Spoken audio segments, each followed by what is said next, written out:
Suivez votre émission Adoption Délivrance sur votre chaîne GCAM TV. Vous ne serez pas déçus. Abonnez-vous massivement. Que Dieu vous bénisse. Au micro de Journalité de la presse, Jonathan Bango. Abonnez-vous massivement et que Dieu vous bénisse. Oui, merci peuple de Dieu qui nous suit partout à travers le monde. Vraiment, merci na confiance, fidélité sur votre émission Adoption Délivrance. Oyo penza et pesamaka na mosali ya Nzambe avec Denis Grace Oyo azolo belabiso makambo etali vraiment na grand thème Oyo azo développé sur les liens spirituels. Aujourd'hui, nous sommes en train d'entamer et de continuer notre page de l'émission Boyebi place Oyo Tosukaki pour na kozonga mwa muke avec Denis Grace alobela ki penza na mikolo Oyo ba numéro Oyo ti penza koleka alobela ki introduction sur les liens spirituels. Lelo toyebite nini penza Oyo amemeli biso lisusu ensemble avec vous. Nous allons vraiment manger ensemble la nourriture spirituelle que l'homme de Dieu, évêque Denis Grace, qui nous a amené aujourd'hui. Bonjour, évêque Denis Grace. Bonjour, frère Jonathan. Ndenge moko ngababengo la journabilité. Que Dieu bénisse également tous ceux qui nous suivent et tous ceux qui sont fidèles à notre émission Adoption Délivrance. Notre objectif, c'est votre délivrance. Parce que quelqu'un qui n'est pas encore délivré, et il aura du mal à avancer dans la vie et à jouir même du bonheur. Et nous nous sommes décidés dans cette émission de vous bombarder avec des enseignements sur la délivrance. Je sais que si vous avez l'habitude à Rolanda Kabiso, chaque fois, on a au moins un plus au Kosungayo. Et c'est moins difficile pour Nabiso, dans l'émission, tout quoi que l'obéla makamu nyonso. Mais au moins, numéro 1 soit affiché les bosso. Numéro zali wana soko bengi numéro wana okozonga directement nako ko assister ko accompagner pour la délivrance na yo voire même ko aider yo na kata délivrance na yo. Alors et to bandaki sujet moko très important. Je sais pas si je pourrais encore me présenter, je crois que bande comme ça ndabiso boyebi déjà votre humble serviteur l'évêque Denis Grace Sakameso et je suis le pasteur responsable de l'église Mission Vie Abondante. Et ceux qui ont l'habitude de nous suivre, je crois que nous avons tout pour Nabango.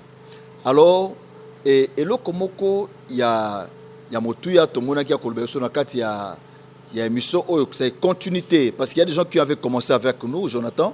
Je crois que Bandoga Bandaye Nabiso te introduisait qui nous parlons sur les liens spirituels. C'est un sujet peut-être négligé et peut-être Batumususu va concevoir mal, va comprendre mal. Mais on a essayé d'expliquer ça, moi, en profondeur pour la délivrance. J'avais essayé de définir. Je vais faire un peu, moi, briefing, il y a ma cambo dans le Belaki déjà, sur les liens spirituels. Et je crois que j'avais défini les liens spirituels comme étant un péché habituel, l'habitude d'un péché. Alors, quand un péché devient une habitude, et diable a exacerbé comme péché wana pour allié nango via mutu. Une personne au hasard liée, moi s'épanouir sur les alité, moi évoluer les alité. C'est pas vraiment que les chrétiens sont à l'église, mais azan a problème quoi lutter kanango ti lo quoi kolonga ngote. Il y a des chrétiens aujourd'hui, ils prient, ils servent l'Éternel, mais azobota kakate. Ils servent l'Éternel, mais il a des problèmes, des lacunes, une faiblesse, surmonter en akati avinete. C'est comme quelqu'un qui vit dans une forme de prison moko et et on a compris que beaucoup de personnes, tu peux me poser peut-être la question, est-ce qu'un chrétien est comme un chrétien peut être lié? Je te dirais oui. Soit ta vie à péché peut être lié. Je ne parle pas d'une possession, je parle d'un lien. Alors, beaucoup de chrétiens ont des problèmes dans leur vie. Et aujourd'hui, il faut que la délivrance. Je ne vais plus que mais au moins j'avais essayé de toucher sur 4 ou 7 points. 7 points où il y a un lien spirituel par rapport au Nango. Et je crois que l'autre fois, n'a pas là qui n'a point les bossos. Il y a des gens qui se sont retrouvés dans les liens spirituels à cause de péchés générationnels. J'avais expliqué sur le péché générationnel. Au jour du Seigneur, nous allons également parler sur la bénédiction générationnelle. Que Dieu bénisse bonne émission Vie Abondante parce que demain dimanche, je parlerai sur la bénédiction générationnelle. Alors là, par rapport au lien spirituel, tout ce que les péchés générationnels. C'est-à-dire quoi? Un péché est bandit soit par les grands-parents et qui tire sur les parents et ça se répercute sur les enfants. Soit ça commence par les parents et qui tire l'ikolo à ban. Et tout vendaki l'ikolo à verset moko texte moko à Bible, c'était Exode chapitre 20 verset 5, 4 à 5. Dieu dit et je suis un Dieu jaloux, je punis l'iniquité des pères sur les enfants jusqu'à la 3e et 4e génération. Et on a compris que péché générationnel est qu'on s'est répercuté dans la 3e génération, 2e, 3e, 4e génération. On a pris l'exemple de la famille Abraham. Abraham, il y avait un péché dans la vie d'Abraham, c'était péché à mensonge. Et on a vu les Kamona et Yeti na vie à Isaac, et que Titi na vie à Jacob, et que Titi na vie à Bana Jacob, Tambatekaki Joseph, tout ça. C'était déjà la 4e génération. Et retenez ceci, un péché générationnel, tango kitanaka, et koko kitanaka en termes, il y a conséquences. Mais koko kita en termes il y a même péché comme identique naban. Et comme identique naba baba oba Rolanda, ba koko. C'est-à-dire que non seulement conséquences, mais conséquences qui dit dans forme, il y a répétition, il y a même péché. Abraham kosi, tomoni Isaac a épé na même mensonge. Tomoni landi kuna va na même mensonge. Donc même système et landani et qui tient se répercuter. Ça peut également que se répercuter en termes il y a des conséquences. C'est-à-dire que ça lié na lisumu moko oye bandaki likolo et qui titi likolo aban. Je crois que c'était le premier point on a développé et on a vu même stérilité na kata libota ya Abraham nenge kitana kiti na 4e génération. Alors, et deuxième moyen au batozaka lié, c'est par ce que moi j'appelle les péchés occultes. Je crois que le lot n'a pas le péché occulte parce que j'avais promis de parler au moins sur 7 points où on péché, un lien spirituel. Je vais essayer d'énumérer et puis je retourne encore sur les liens occultes parce que nous s'attardons dans les liens occultes. Il y a le péché générationnel que nous avions partagé la fois passée et il y a également ce que nous appelons le péché occulte ou les liens occultes. Et il y a également les péchés ou les liens sexuels. Et il y a également les péchés ou les liens de la rébellion. Rébellion contre les parents, contre l'autorité. Il y a également les liens de l'amertume, le refus de pardonner. Donc le non-pardon, on a vu à Moutou.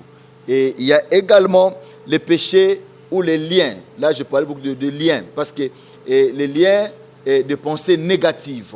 Et puis, il y a également les valeurs mondaines. Donc, ça fait 7 points automatiquement développés dans 4. Aujourd'hui, dans ce côté-là, et il y a péché occulte. Les péchés occultes. Qu'est-ce qu'est un péché occulte? Parce que j'avais dit que ce sont des moyens oyo ennemis à zoko kota pour lier ma vie à battre belé. Et pourquoi? Parce que si tu comprends le côté, tu comprends que tu tambola nan Zambé, même à Kamusus on dirait au Kangami. Tu n'arrives pas à kolonga ba domaine mususu. J'avais expliqué par rapport à ma cambo péché générationnel, c'est facile de comprendre qu'il y a un lien générationnel au lié batu.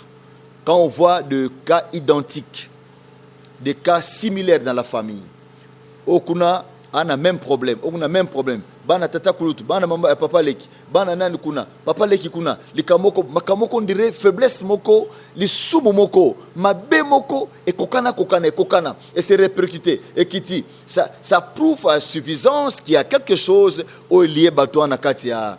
Il y a des cas identiques. Ça ne peut pas seulement se limiter à un niveau à péché, à un niveau à péché moral ou spirituel, mais des fois, c'est manifesté à un niveau malade. La maladie chronique c'est un kokana tel fois na tuber tel pas bela tuber on est tuber moko famille et kokana c'est possible makambwane sila c'est possible biloko ne koya et pourquoi? Parce que ceux qui ont eu une bonne délivrance, malheureusement beaucoup de gens basent à la délivrance penda yamala muté, des délivrances partielles, des délivrances ratées. Ce sont là des catégories de chrétiens dans l'église bangoa avec une délivrance ratée. Pourquoi? Parce que force va lien spirituel vendre du kola ba péché, du kola ma soum, vie à l'issoum et koptiko kaka na kati ya kokangama moko molimo. Soko longi angote parce que tu as parlé sur 7 points on a évoqué au moins que fondement nango zaka lisum. Ya lisum. Alors, comment kobimana kati ya péché générationnel, je pouvais pas quand aller au culte, j'allais oublier point wana. Comment sortir na péché générationnel? La première des choses pour na kobimana kati nango, le péché générationnel est un péché moko moto à commettre nango directement te Jonathan. C'est-à-dire c'est un péché oyo et qui soit kozala commis directement ou indirectement. Directement, la personne peut demander pardon à Dieu tout en reconnaissant son péché. C'est-à-dire, il reconnaît son péché et il demande pardon à Dieu. Il sollicite maintenant, il se répand dans le soumouana. Et c'est alors que le processus, il y a délivrance, il faut s'engager dans la vie à Moutouana. Mais ce qui arrive, c'est que indirectement. C'est-à-dire, le péché est outil par Koko. Topa batata. Ngatem nasala kiango. Comment je dois m'identifier na péché wana. C'est-à-dire quoi? J'ai fait comme si ngamu tunasala kiango. Parce que makila o sumu ka kwande makilo zota monakata nzoto nanga. C'est-à-dire pour ngana zo délivrance nango, il faut na s'identifier. Na lata li sumu wana nete komi anga. On a vu Daniel na kati ya Bible, il s'est identifié na péché ya peuple ya Israël pour solliciter mawanzam. C'est-à-dire na osenga nzambe ke nde bakoko asimbaki bakisi pa nzambe limbisa ngai na bakisi to simbaki nde tokotaki banzela mabe do ondirenga do na ndiminga pe na komi muta masumu neti bango pona solliciter pardon. Aujourd'hui to benga bato masumu pour un péché auto salate. C'était Adam et Ève nde bakometaki péché. C'est le sumu oyo est pollué, le sumu oyo est bebisi mokili, ya le sumu bato moko mibale Adam et Ève. Et nous sommes aujourd'hui appelés des pécheurs à cause d'un péché générationnel qui vient d'Adam et Ève. Alors, comment qu'on soit bolimbis nango pour te bénéficier na bolimbis ya Yesu Masia na kulusu, il faut qu'on s'identifie na lisumu Adam et Ève. Comme ça tout ça batoma sumu limbisa biso na ambies na vinanga comme ko sumu bikisanga, c'est par là né écriture kokokisama o lobi na biso, il a effacé l'acte dont les ordonnances nous condamnaient. C'est-à-dire le péché est si la kangouya nango ceux qui muto à reconnaître le sumu. Andimi yango tango andimi yango nde à se repentir peut à solliciter pardon à Nzambe. À ce moment-là muto a commis libre et il peut alors bénéficier d'une bonne délivrance. OK, je parle ou je suis en train de parler sur les péchés occultes. Les péchés occultes, ça veut dire quoi? Quelqu'un oyo ake ko sumuka akei ko contracter et comment kota na banda ko banganga akenda e pa banganga asimba bakisi songolo akenda ba sukolai le nzamba chrétien mususu ayaka église mais asabima pe église akenda ba sukole quelque part na ebilo mamnazolo ba aw mais ayaka ne pe église ayebi conséquence te ya makambo ko arriver kaka nda akenda ko talisa wana to ba africain Jonathan le ba to akufa yesu pamba te so mutakufi babino akufi po baleye photo tambola umona na ba chrétien ba tamboli papa ndenge bo tambola ka bokenda ko kota kota wana c'est fini bo fungola porte moko bo sala péché moko oyo et sepelisa nzambe te po boke ko kota en contact na nzambe bapaya bo kota en contact na banganga otalisa horoscope okuta batu musu ba ebiso ba prédire makambo vino mususu na ninga malamu te okatisa banzoloko bakamata ba putulu moko ba boakela ba saba cérémonie moko likona lelo zali chrétien aussi longtemps nano reconnaître likambo wana te o avoué yango pa mosala nzambe tu as encore un problème na kata vie nao raison pour moi bandoto musu aussi la te mabe balanda kayo mona makambo te pose des questions mais na sambela ki na butu komba la ninga mais o sambela ki mais ane loko soko lié yo quelque part po okotaka nesika moko mabe ndongo zo landanga je sais pas ozawa pezo landangai wana je sais pas na RDC ou en France, ou en Belgique, ou en États-Unis, je ne sais pas, dans quel kotoko se retrouver, les péchés occultes et consternés batunios. Au Kenda hotel cette étoile, ba sukola étoile. L'église n'a pas bande comme subongo, ba sœur moi singa ba kende ba sukola bango étoile na bango. Non, Yesu nda o sukola étoile na yo. Yo kana bisao. Chaîne oyo landaka biso attentivement. Et je crois que peut-être vous allez pas mboli pona yo parce que toi l'union soit qui étouffé cause de la paix et ko ngenga pe ka partir et ba message zo kolanda. Nous aurons des programmes de prière na yo longo. Mais benga biso en privé. O meka ko yambola makambo oyo yo kendaka. Yana bande ko musu lelo tozomona ananda kwa libala mazwa mo eloko achapo abatela libala wana asa mo eloko moko boye yo kamate eloko ngo bwaka na tika biloko wana sundola ngo otika osundola mais le fait ka kokotaka en contact na monde wana mabe c'est fini. Satan sa lion eloko moko luka o avouer eloko wana kuta na mosala nzambe so moni ke wana muto okuta na ete zwa numéro na biso benga biso avouer eloko yo salaki wana toko aider yo toko conduire na délivrance toko sambela pona yo pe okozwa kokangolama na kati ya vie na yo. Pourquoi? Parce que péché occulte ezo garder mutu lié mutu atika lié na kati ya vie na. Je vais énumérer quelques versets ou peut-être okotanga na ndako ngana kotanga ta verset moko. Lévitique chapitre 19 verset 31, Lévitique chapitre 20 verset 6, Deutéronome chapitre 18 verset 10 à 15, Apocalypse 21 verset 6 à 8, Apocalypse 22 verset 15. Okokotanga ngo déjà na ndako pe ekosunga yo yo kasi ngande ko loko nazo yebisa yo. Est-ce que so kotanda kwa nganga? Est-ce bakata o déjà banzolo kozaka nango?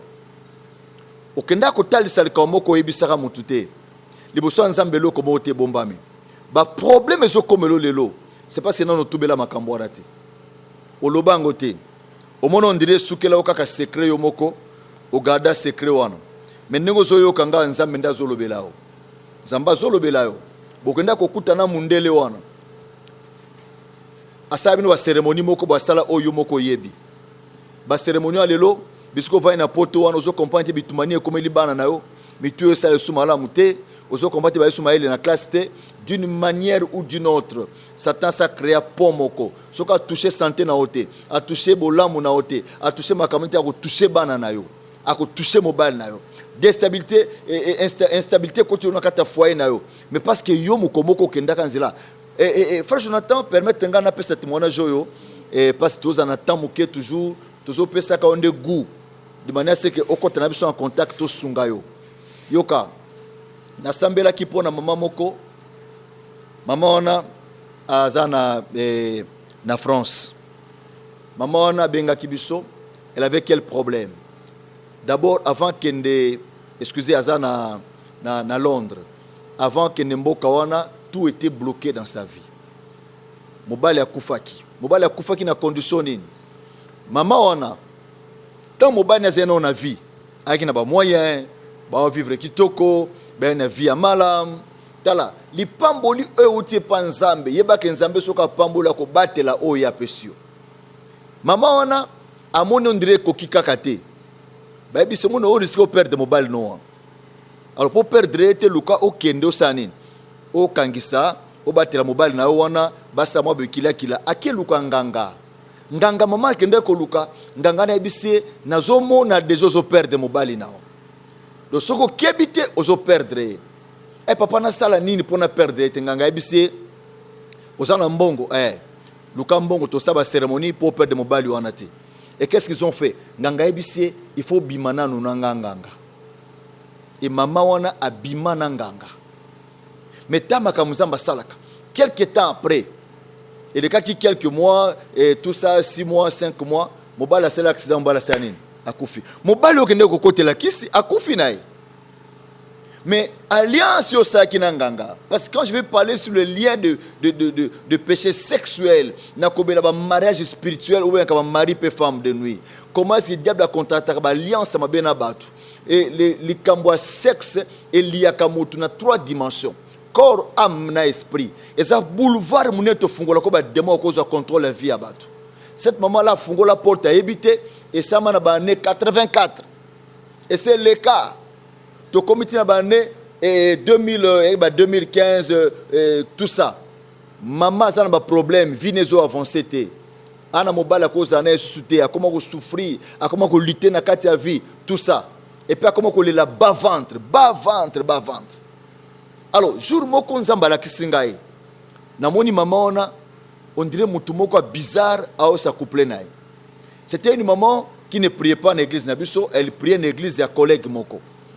Nabise mais maman na mona en église na moni vision moko pona. Ay mais yebisa et a kutani sibiso na maman. Nabise ta na moni bonabo. Abisa pasteur makamomoni eza solo maintenant na tubela likambo wana te na lobela ngo mosala nzambe ta moko te asambela ba église ebele maloba te mama ozolanda nga papa ozolanda ngai longola motema makasi ono zalaka nango oso sambela ba église ebele mais ba vrai problème na yo wa voix kango te obimisaka kango te. C'est comme si l'église ezangi nguya on devait passer ezangi nguya mais c'est toi qui est à la base ba makambo zo komela yo ozo yambola te makambo zo komela yo.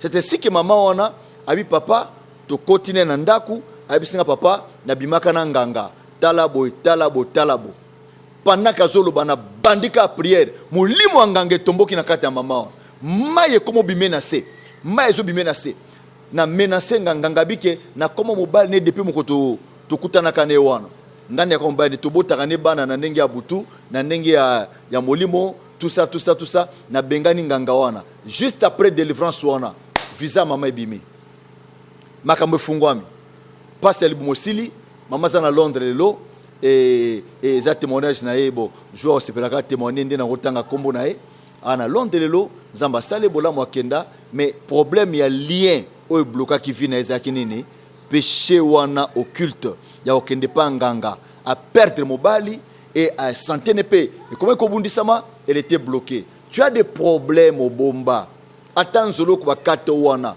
est-ce que soit vuango basi sambela pona yo landaka biso na émission oyo peto ko sunga yo nzamba pambola biso et frère Jonathan vraiment là vous venez vraiment écouter tout o esenga ki ke mosali na nzambe évêque Denis Grace Sakameso a sopé la bino penza pour na koyeba esika nini ozali pour na délivrance na yo kasi évêque toyoki penza au lobby nyonso sengela ki loba penza péché générationnel na péché générationnel au pesi penza ba détail oyo ba landi mais piste de solution pour na kobima na péché générationnel wana bana na nzambe bakoki ko sala nini.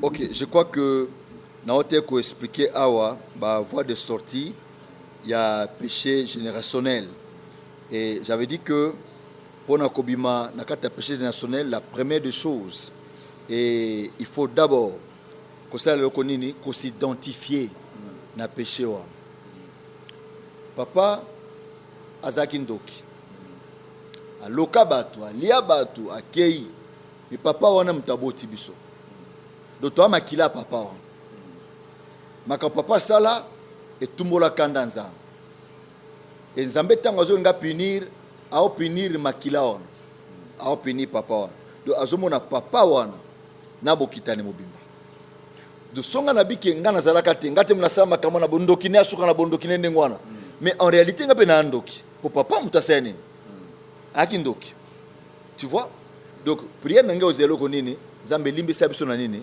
na bondoki na biso donc tolo malamu donc on aussi identifier na péché wana péché générationnel eza péché o evandi na makila papa tangu Yesu yako bikisa biso na lisumu Adana Eve ayaki na nini na makila osomo asopi makila na ye pona bolimbisa nini sans l'effusion de sang il y a pas pardon mais le sang qui avait péché makila o sumukaki o essaye c'est tous les loko mona damozani makila siko tango mutu a s'identifier amoni que source ya péché wana eza boye il faut siko asala ni problème est-ce que fois qu'il n'est pas basala nzambe ou soit yemoko pe koki ko se repentir yemoko na ndako wa senyi nzambe pardon akoki pe ko zo délivrance problème ya nzambe zalaka moto a reconnaître le sumu na ye même pour nous comme mwana nzambe tolbaka nini na ndimi na moto anini ya masumu tant on dit moza moto sumu to sumu gai tant on ya pa kolo on dimit na moto masumu na pesi bomo nange pa nani ya Yesu so nana sumu kaki pourquoi to ba na ndimi na moto masumu to s'identifier kana masumu Adana Eve pour tout bénéficier na nini na pardon ya Yesu Masia. Jonathan okoa lo bungisi lelo ko na ndako obike mbongo na bungisi yo si balia na bangongo mais colère zo stilote poni na yeba ta mutasaya nini mutasoka ngwasa nini andi matako soka ndimi na ko limbisa ye muza conseil que mutongo sa nini asale reconnaître son péché reconnaître s'identifier na lisumu wana ko reconnaître oya ko yambola Parce qu'il y a les sous-moussous, ngai na ebi angote na mona ki angote. On parle de péchés connus et de péchés comment? Inconnus. Alors, tant que mona ki makambo zo koma na moni ngondreza likamo oza na kata libota. Na talibo eza li sumu moko na zo comprendre ngo malamu. Na osenga bolimbisi. Na koyamba pa musala nzambe parce que mutami délivra kate. Faut pas délivrer mutu. Tant que libota na mo li sumu bo mabe ya bozali na yambo pa musala nzambe asunga na kata ni ya délivrance. Mais il y a d'autres péchés où vous sentez qu'il y a un mal mais bozo yebali kamangote. Et là on a ça. Nandimi kolo masumu libota nanga o. Ça c'est le péché inconnu. Je m'identifie sur une chose nazo yebate mais pour solliciter le pardon anan yanzam. Parce que aussi on t'a nazo reconnaître ngote quand nzambe sani. Vous se comprenez? Ma bezolanda kaka. Alors, s'il y a un mal na kata liboto, ton nimi utawa nini ya masumu. Moni limbisa biso to leli mawanzam. Reconnaissance c'est péché wana. Et même temps tu as que pas kolo to soka bolimbisa masumu wana. Quelqu'un peut se poser des questions, motoye pas Yesu masia comme kila monine. C'est quand je donne ma vie à Jésus. Jésus me pardonne ba masumu nyoso générationnel, ba masumu tu enseigne na salaki. Mais à condition que nata mon avis masumu te. Pour ce nota mon akata via le sum. Ba masumu tu na semba conséquence tu enseigne ekolamu kana kata vi nanga. C'est pour na ko longango. Il faut na yekola ko solliciter pardon nzambe en reconnaissant, en avouant na ko ndima le sumu wana. Tant on ndimi yango et que je crois que kolo alimbi singa. Ndepa bibike et bibena bisoboye. Il a effacé l'acte dont les ordonnances faisaient quoi? Nous condamner. Il y a des actes où l'ordonnance nous condamne qui sont. Mais quand je reconnais mon péché, je m'identifie à ça. Ces versets-là, et là, qu'est-ce que nous pouvons faire? C'est alors que nous avons invoqué Makila Yesu. Et Petro, lorsque Vinanga, Petro a conscience Nangai, Natamonini, Pepele Nana Nanzambe. C'est par là. Parce que les souvent on dirait Nyong. Si on a la Bible, on dit que le sacrificateur Josué, Satan a fondé les bosses ensemble. Habitala l'ambasalité. Alors là, c'est le soumunaye. N'est-ce pas? D'autant que tu as un péché, le péché c'est comme une dette. Nyongo. Son nom est Futamite. Moi, c'est Tatikanga. Exact. Tant que yambi Yesu, a fouti Nyongo nanga. Quelqu'un qui prie avec Denis Grâce Sakrameso, Moutou Azo Sambela. Mais eza na ba loi oyo ba loba na ba ancêtre pour na famille wana. Mais Moutou wana oyo Azo Sambela azali un né du nouveau. Est-ce que la loi wana ekoki kozala pe na efficacité sur la vie à personne wana? Mais la loi wana des péchés tozolo ba yango wana ti. Ba bikile salama, ba mi beko salama. Lelo je sais que et ya ba tunso ko contredire nga que depuis na kata Yesu biloko to insistir na ngo siri oui. Ko yamba Yesu tozui vie tozui pardon à péché. Mais il faut pasteur ozola nanga moi suivi moko sakanini ezala. Il y a un travail de suite. Nakata via ndekoyo ayepa Yesu parce que ba loi wana ba biloko wana sur le terrain tout monde muto aye nakata Yesu mais sobo landi mona mutongo ana faiblesse moko olonga nakata vinete tamsu ya kindumba tamsu maladie moko tamsu problème so talango za likamadi bota na bango mais nega yepa Yesu feza la susute mais comment ezali kaka de c'est une force zo ko olonga ngote et pour longa ngo il faut une bonne délivrance likona osomona. Mutumota ebisanga ki baparents ne bazai parfait. D'une manière ou d'une autre baparents sont en faiblesse musu songolo paka. L'autre on appelle ça témoignage moko na bike libota makufela kaka ban. Yaya kufela kaban. Leki akufela kaban. Et ça va na prière nzamba la kisaka ki papa na monda za la base. Tant wateli papa za na bondo kité. Or papa est arrivé ka mukolo moko akendaka ko lukanganga po aluka poste. Luka zaka ministre wa sa remaniement akeluka nganga. Nganga wana esali mo bikila kila tangu ba nomination bimi ba nommer papa ba nommer ye afuta nganga mutuka nganga boya apese le pangabi c'est pas un problème vous avez na biso to edakio et c'est fini ata bana no ba bongaka ba sani ba futana mais plusieurs années après papa sa fanane na chômage et sili mais bana ba okufaka sans pourtant ayebake ninga kendaka panganga eliakaye nganga bike bana bakufutaka banyongo bakoko neti baso kufa wana ya nyongo o nganga sanini azo récupérer o si on ta papa na no reconnaître likamango te mabengo solongo te nganga oebite nini ba sala yo nini oyo sala ozofuta nyongo ya lisumu oyo yo oyebite yango mosali na nzambe avec Denis Grace Sakameso azolobela vraiment sur le péché générationnel wana bocho kaba piste de sortie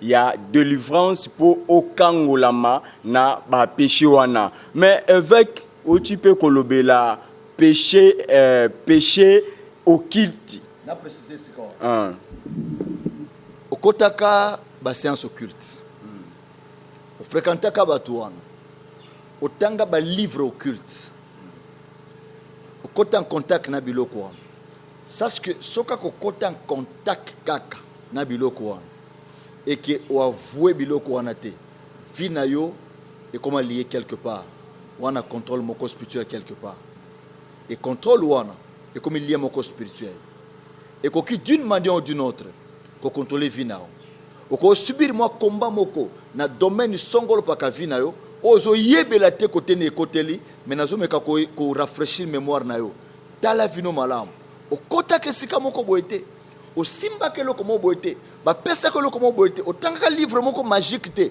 livre moko occulte te biloko wana nde bilo nazo betela 7 ans basa ba cérémonie ya libota na bino babuma basoso bazwaka bosaka ba fête moko zanga tie na kati ya famille pona nini ondo ya biloko ya famille bilo sama yeba ke bonganga mo bimango wana lelo yo eloko wana yo monaka onde likolo peut-être lelo zana poma kobala pona ngo peut-être lelo mares pizo zana ngo pona cérémonie ni salama ka on ya bonganga c'est ce que moi j'appelle les liens occultes c'est-à-dire des choses où ça mis secrètement mais où n'aurait nzambete oyo et cotisé en contact na Satan yeba que tonga déjà singa moko sika wana o Satan a eu possibilité de toucher vina évêque na côté les ma vraiment mingi karapo na place ya péché ou lien occulte parce que tango batu bazo ka occulte tozo mona mbala moko science je ne sais pas ceux qui na zamwa libanda ou comment parce que science occulte ndenge batu balobaka est-ce que eza na sens wana nde ozolobela to eza na ndenge mususu bon eza na batu péché occulte eza na batu bazana ndenge bazo définir makambo mususu et kino a définisaka kino soko bise science amonika makambo mulili science occulte kino soko bise occulte et occultisme yaka makambo mulili et oui occultisme makambo mulili pourquoi parce que qui dit occulte eza makambo yo eza ya kobombama makambo eza makambo nous sommes des enfants de la lumière likambo eza ya malamu faut ça la lumière pourquoi yo ça ma kobombana pour eza makambo mabe c'est ça occulte c'est-à-dire quelque chose qui est caché et loko ozomona na miso ba bombiam. Et quand on parle de science, et c'est juste boyebi. Parce que même les chrétiens peuvent avoir la science. On parle de la science du salut. Bandeko bazo landa biso vraiment ba comprendre bien sur le péché occulte. Na batu misusu bazo sale la maille. Na ba délivrance ya maille ba misu ba lobi po ba délivrer yo, il faut ba tia ba bougie, o somba ba bougie rouge. Oya na $50. Est-ce que délivrance ya bongo ekokipe ko bimisa mutu na kati ya péché occulte ou oyo wana délivrance wana eza na kati ya ba péché occulte? OK, ba pratique ozolobela wana ba bougie banine. Et je sais que même na kati makata ya christianisme parce que okoko kabola christianisme te na ba cérémonie na ba symbole comme symbolisme peut également.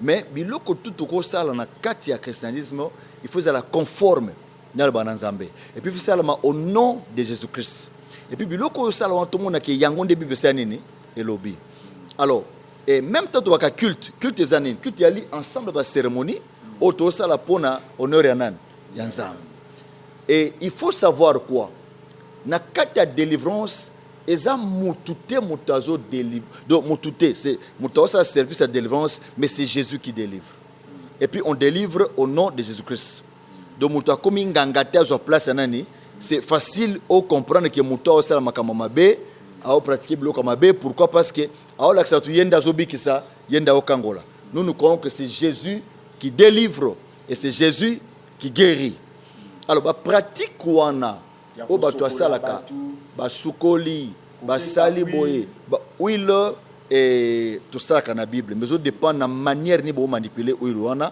et puis huile les a doctrine.